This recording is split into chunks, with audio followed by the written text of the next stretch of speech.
વડોદરામાં કરોડોના વિકાસ કાર્યોનું લોકાર્પણ ખાતમુહૂર્ત નાયબ મુખ્યમંત્રી અને ગૃહમંત્રી હર્ષ સંઘવીના હસ્તે પ્રારંભ। શહેર પોલીસ ભવન ખાતે વિશ્વાસ 2.0 ક્લસ્ટર 4 અને નેત્રમ પ્રોજેક્ટનો પ્રારંભ।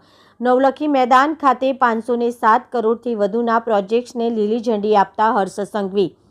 જિલ્લા વહીવટીતંત્રના 335 કરોડના 40થી વધુ વિકાસ કાર્યોનો સમાવેશ।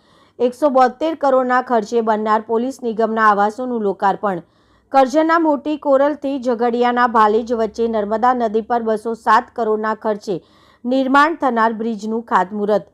સિનોર તાલુકામાં આનંદી સતીસણા રોડ અને સેગવા બાકરોલ રોડનું 15.28 કરોડના ખર્ચે નવીનીકરણ।